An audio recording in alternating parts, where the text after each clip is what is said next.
de votre invitation. Bienvenue sur TV5 Monde. Vous êtes médecin, neurologue, neurobiologiste. Vous dirigez le laboratoire Neurosciences Sorbonne Université et vous publiez un livre passionnant, Notre cerveau, un voyage scientifique et artistique des cellules aux émotions. C'est aux éditions L'Iconoclaste. Alors avant de voir avec vous ce que l'on connaît aujourd'hui, ce qu'on connaît mieux aujourd'hui du cerveau humain, d'abord, comment vous est venue cette passion pour les neurones, pour les synapses, pour les astrocytes ? Écoutez, c'est toujours des rencontres avec des gens extraordinaires au cours de la formation d'études médicales et puis la découverte de ce qui nous fait penser, de ce qui nous met en relation avec le monde, de ce qui fait que nous sommes capables de dire « je ». Et donc, on commence et puis le virus prend. Et puis, quand on fait de la neurologie, il y a beaucoup de pathologies. C'est un tiers des dépenses de santé, les maladies du cerveau. Mais il y a très peu de traitements. Donc, il y a une obligation de recherche. Et quand on commence la recherche, voilà, alors, on est passionné. Commençons par le début. Si vous deviez décrire le cerveau en quelques mots. Je dirais que c'est un fabuleux organe, donc on est dans quelque chose de matériel, mais qui fonctionne selon 4 modes essentiels, et c'est ça que j'ai voulu faire partager.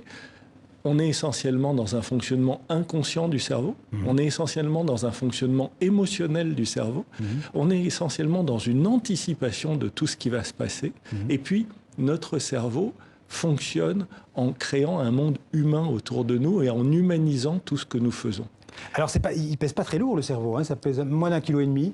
Oui, c'est ça qui est extraordinaire, mais comme il travaille 7 jours sur 7 et 24 heures sur 24, eh bien, il consomme un quart de notre énergie quotidienne, donc pour 2% du corps, un quart de notre énergie quotidienne. Alors, je disais en ouverture, 200 milliards de cellules dans le cerveau. En tout cas, c'est le chiffre admis aujourd'hui.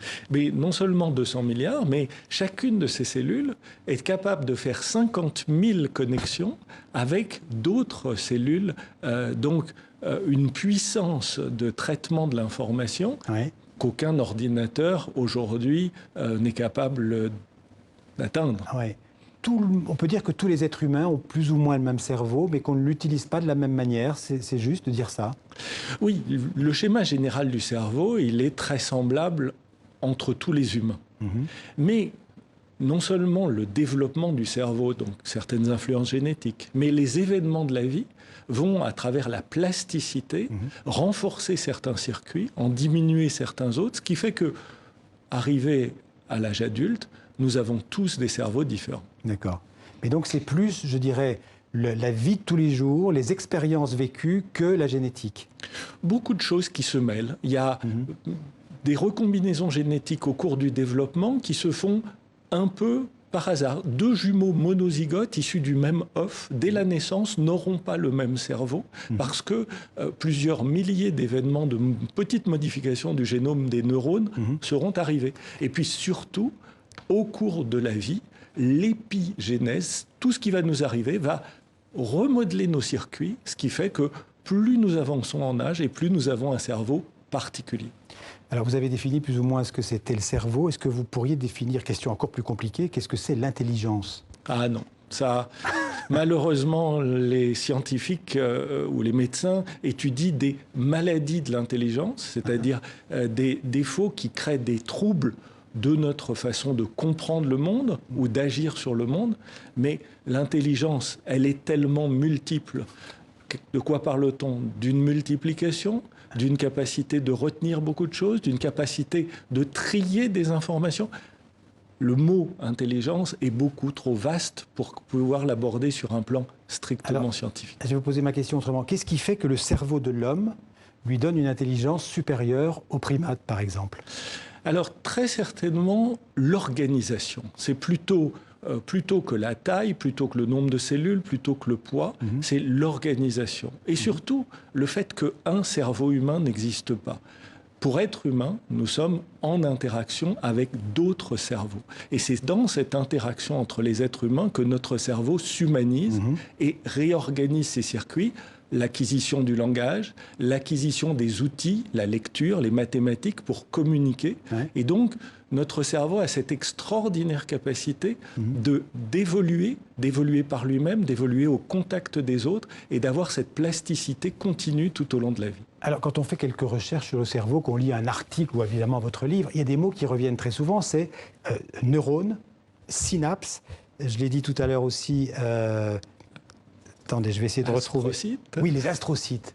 Vous êtes un spécialiste des astrocytes. Qu'est-ce que c'est que l'astrocyte? Alors, un neurone, on voit plus ou moins ce que c'est.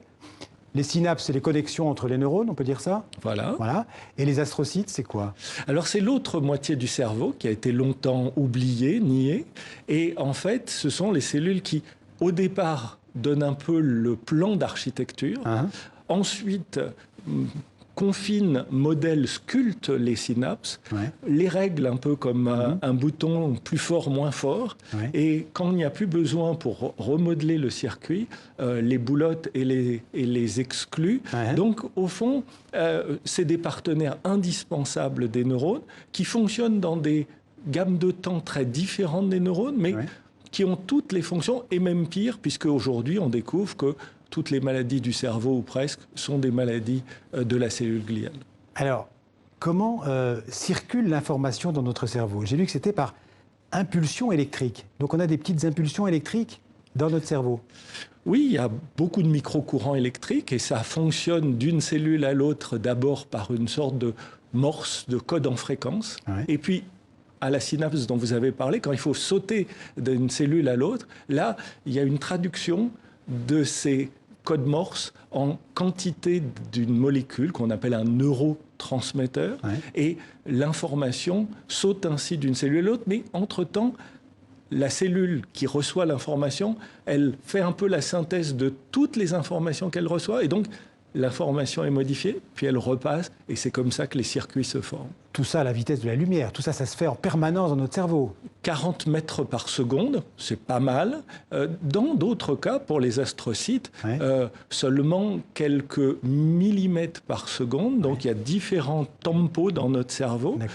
L'important, c'est que nous prenions le temps de laisser à notre cerveau le temps. Alors il y a plein de questions incroyables, fantastiques dans ce bouquin. Quelle est de quoi se nourrit le cerveau? De glucose, essentiellement, c'est de sucre? Au plan matériel, le carburant, c'est uniquement un sucre bien particulier qui est le glucose. Notre cerveau ne sait fonctionner qu'avec du glucose. Donc, il faut directement du glucose, ou il faut que le foie lui fabrique du glucose à partir des graisses ou à partir des protéines. En tout cas, il ne fonctionne qu'au glucose. Mais finalement, l'équivalent énergétique de 2 bananes par jour lui suffit. Donc, il est très économe. D'accord. Alors, il y a une expression, un concept dans votre livre qui est passionnant, que j'ignorais complètement, c'est ce que vous appelez le mode par défaut de notre cerveau. Et vous dites que c'est capital parce que c'est ça, en fait, qui détermine une sorte de carte d'identité de notre cerveau, notre empreinte cérébrale. Oui, comme je vous ai dit, le cerveau, il fonctionne tout le temps. Et donc, quand nous ne faisons rien, quand nous ne pensons à rien, eh bien, notre cerveau, lui, il travaille quand même. Ou quand on dort. C'est encore une autre activité du cerveau, le sommeil. Mais prenons l'activité éveillée où nous ne pensons à rien. Donc nous ne faisons aucune tâche, nous ne pensons à rien. Eh bien, notre cerveau, il fonctionne, et il fonctionne selon un mode qu'on a appelé mode par défaut, parce qu'il n'y a pas de tâche. Et ce mode par défaut, si on l'enregistre, eh bien, non seulement c'est la façon dont notre cerveau prépare le temps d'après, mais c'est une carte d'identité, c'est une empreinte cérébrale qui permet de reconnaître les individus mieux que n'importe quelle autre manière de reconnaître les individus, mieux que le génome, mieux que évidemment que l'empreinte digitale. Voilà. Alors on peut dire aussi que le cerveau, c'est pas une tour de contrôle, c'est plutôt un coordinateur du corps. Oui, la séparation qu'on a toujours voulu faire entre le corps et l'esprit, ou entre le corps et le cerveau, non, il y a une unité. Le cerveau est en permanent dialogue avec le corps, il en reçoit des éléments. Et je cite cette phrase qu'avait déjà dit William James à la fin du 19e siècle. Il ne faut pas dire « je vois l'ours, j'ai peur et je tremble », il faut dire « je vois l'ours, je tremble et j'ai peur ». Il y a tout un ensemble d'informations de notre corps qui mettent notre cerveau en éveil, qui le poussent à agir ou réagir. Et donc, on a une unité, bien sûr, du corps et de l'esprit. Alors, vous abordez plein d'autres questions dans le livre, par exemple les effets du vieillissement sur le cerveau. Plus on vieillit, moins notre cerveau est j'allais dire intelligent, vous n'avez pas aimé le mot, mais disons, moins notre cerveau est comment dirais-je, comment on pourrait définir d'ailleurs les effets du vieillissement ? Écoutez, avec le vieillissement, on perd certaines cellules, On Ouais. perd certaines propriétés de plasticité, c'est-à-dire la facilité avec laquelle les circuits se remodèlent. Mais à côté de ça, ce qui fait la capacité du cerveau, c'est la sélection des informations, la hiérarchisation. Donc, d'une autre manière, avec, on va dire, la maturité plus que le vieillissement, eh bien, il y a aussi certains domaines, la philosophie par exemple, dans lesquels les performances sont peut-être meilleures que plus jeunes. Alors, il y a un chapitre, enfin, plusieurs chapitres sur la mémoire, comment le cerveau stocke la mémoire, c'est passionnant. Ben, en tout cas, pas comme un disque dur. Et puis, la mémoire, c'est apprendre. Et apprendre, c'est répéter, mais c'est aussi effacer. Et il faut savoir effacer. Si on stockait tout, ça serait des grandes poubelles avec tout ce qu'on stocke sur nos disques durs et qui ne servent à rien. Et donc, la mémoire, c'est surtout un processus dynamique et un processus multiple. Même une personne atteinte de la maladie d'Alzheimer J'allais vous en poser la question. est capable d'apprendre une nouvelle chanson. Elle ne retiendra jamais les paroles, mais l'air, au fur et à mesure, elle va le retenir, ce qui prouve que les mémoires sont diverses et distribuées, et que là encore, on est dans un univers très complexe. Alors, il y a plein de choses. Il y a aussi, vous faites allusion à des œuvres d'art, il y a des artistes, des poètes, des écrivains. Donc, c'est un livre qui passe à la poésie, à la philosophie. Et vous dites, notre cerveau doit imaginer l'autre pour le comprendre. C'est magnifique. C'est aussi une des manières dont fonctionne notre cerveau, c'est-à-dire qu'on est dans cette anticipation permanente de ce que l'autre va faire, et pour cette anticipation, notre cerveau passe son temps à créer des scénarios, qu'est-ce que l'autre va faire, et d'une certaine façon, le présent pour notre cerveau, c'est la vérification de ce qu'il avait anticipé. C'est vrai, c'est pas très surprenant, c'est faux, tiens, il faut éveiller la conscience parce que il faut que je rectifie le tir. Merci Hervé Geneves. Je rappelle le titre de votre livre, donc Notre cerveau, aux éditions L'Iconoclaste, un livre passionnant pour tous ceux qui s'intéressent au cerveau, à la façon... Et à être humain, à la façon dont nous sommes humains. Merci beaucoup. Merci de votre invitation. Place à la chronique culture avec Nicolas Georges, à présent avec l'un des événements